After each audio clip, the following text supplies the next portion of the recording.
We continue our series on the history of our local communities in the North Central television viewing area. This week, we head to Trousdale County and learn about the history of the Cato community. Cato is one of the small communities in Trousdale County.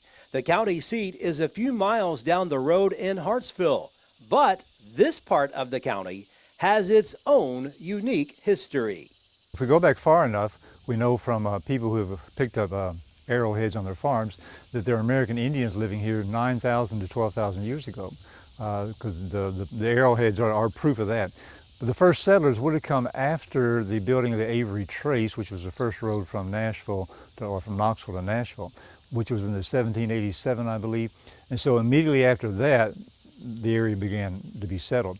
That first road, the Avery Trace, came down Mace's Hill, which is in Smith County, to Dixon Springs. And of course, this is just over the hill from there, so immediately this area became settled. And of course, at that time, actually, the land was still owned by the American Indians.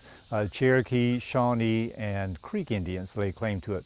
But North Carolina just kind of superseded that and started giving away land to American Revolutionary War soldiers. The typical soldier got a square mile, which is 640 acres. And so that's how it was settled. So from the very beginning, it was a farming community. So what was its name? Well, it took a while for it to get a name because there was no store here, no business to actually centralize around. It was just mainly farmers. Dixon Creek runs through the community. That's a part of it right there. That's the bigger parts over the hill. And so it was never called Dixon Creek Community because Dixon Springs already had the Dixon name. So originally, it was called Turkey Pen, because in the community they would get together regularly and have turkey shoots. Now, there's two ways you can do a turkey shoot. You can put a target out there, and whoever shoots closest to the bullseye, or you can put the turkey in the ground with just his neck sticking out and shoot off his head, whoever shoots his head off. So they had turkey shoots. So the funny story is, and this is a true story, when rural free delivery came for mail, they put a post office in the community. By that time, I had 3 country stores. And they're sitting around one of the country stores trying to say, well, what are we going to call it? Oh, we'll call it Turkey Pen. So they submitted the name Turkey Pen. It was already being used, if you can believe that. Who would name the town Turkey Pen? So they said, no, you can't use that name. And there may have been another reason, but that's usually the reason they turned them down. So they're standing around, and one of the people in the room is a young lady, and she says, well, my boyfriend's name is Clarence Cato. Let's call it Cato. And that's how it got its name. The Cato family actually lived the other side of Dixon Springs toward Rome, but and she ends up marrying the man. How you like that? I guess you marry someone who has a town named after you for you. So anyway, her name was Beasley, Ola Beasley, and she was dating Clarence Cato. That was her boyfriend, and she suggested Cato, and that's the name of the community, Cato. Cato at one time had 3 country stores. It was the largest community in Trousdale County by virtue of just the area, population. It had 3 country stores within sight of each other. 2 of them across the street from each other. But it's a very prosperous little community. Of course, all that's gone because time changes. Back when people walked to the store, you need to have a country store close by. So the senior area right here, the Cato School, was the last rural school to close in Trousdale County. It still had a large attendance at that time, and that was in the late 60s when it closed. So for a long time, the school building was used as a community center for voting and things like that. It was a tobacco community, and yes, milk farm, like that. And you can farm tobacco, you can grow tobacco on the side of a steep hill. It doesn't have to have bottom land, so it was a good fit for the community. This community itself, because of its geography, we have a lot of natural springs. In fact, I live in Cato. I get my water from a spring. It has a lot of sinkholes, that goes with it, and a lot of caves. And so if you kept up with the news in the last 10 or so years, you would know that the national news one time featured a big story, and it was called the Cato Pot Cave. And there was a cave in Cato. Some man had purchased the property just because it had a cave on it, a big cave. And I had been in the cave before because I had taken my Boy Scout troop exploring one time, and we crawled through the cave. Well, we crawled down a sinkhole to get to it. Well, this man built a house on top of that sinkhole and made it big enough for a truck to drive through. And he developed this cave surreptitiously to grow marijuana under lights. See, back then, and this is real true, I had a guy in Hartsville who the police knocked on his door one night because in his upstairs he always had the lights on in one room, and they thought he was growing marijuana. So this guy, to keep from being caught, had cut into the electric lines so no one knew he was, because the electric bill wouldn't be real big, you see. And so he was growing marijuana. They did catch him though. But he would have people come in and blindfold him in to Cato, take him into this cave where he actually had a dormitory and had, I don't know how many thousand plants he had down there, all hydroponic and under lights. He had a spy camera of his own, and anytime he saw the electric company trucks driving up and down the street, he turned his power off. So they couldn't find where the power was going. It took them a while to realize that Cato was using a lot of electricity and there weren't that many, wasn't showing up on all the bills, but they did finally catch him. So it made the news, Trousdale County pot cave. The cave has changed hands since then and it's in private hands now. We're not sure what they're going to do with it, but quite an interesting story. Cato had 3 country stores. Most communities, in fact, I don't think I know of another community in the county that had more than 1, but Cato had 3. It was a prosperous community and, you know, there's a need, build it. The oldest one was called Tommy Merriman's store. He actually bought it from a man named Mance Odom.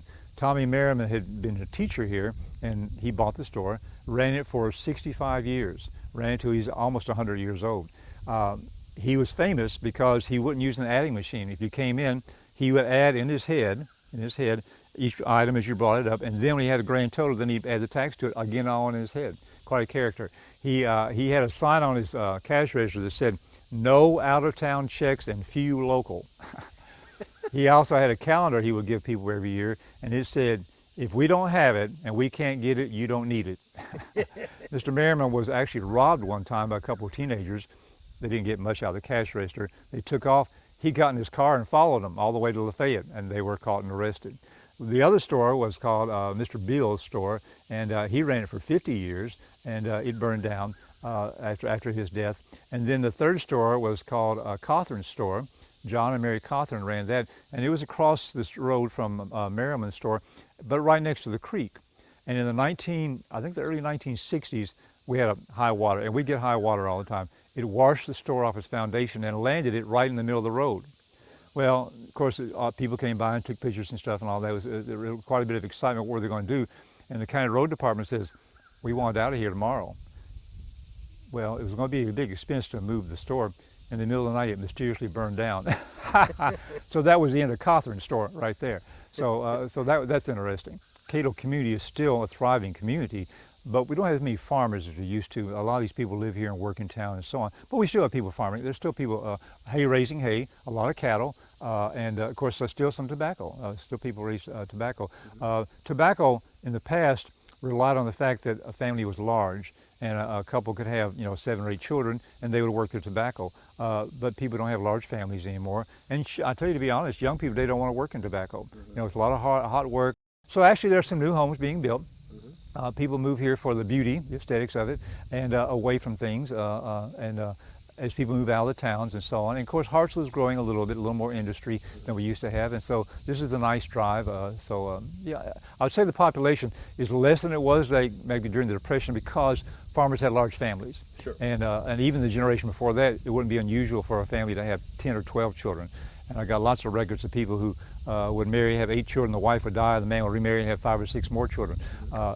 That's all across the county in Middle Tennessee. But as families got smaller, the population, but it's probably a very stable population because I would think if you had an old farm and you were put up for sale, you wouldn't have any trouble selling it. I think the future for the community is probably pretty bright because the people who live here are proud of their homes, they take care of their property. It's not the end of the road is a low down and where no one want to be. The people that live here are I'm sure middle class. I can see it continue to be a thriving community because as Hartsville grows, and Hartsville is getting a little more industry in Trousdale County. I don't think we'll ever see any subdivisions, but now, knock on wood, I hope not, because I love the rural attitude of it is now. Very pleasant, quiet. We've been here, 30 minutes, not a car has passed us, right? I live at the end of a road and no one comes on my road unless they're lost. So, so it's nice and quiet. That's a plus.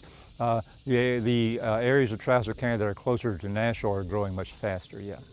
Trousdale County historian John Oliver says it's wonderful to look back at Cato's history. He tells me Cato once had a school basketball team, and he says the people who lived here placed their faith above anything else. Today, it's still a small rural area with beautiful scenery, an area anyone would be proud to call home. Reporting from Trousdale County, Barry Hyatt, NCTV.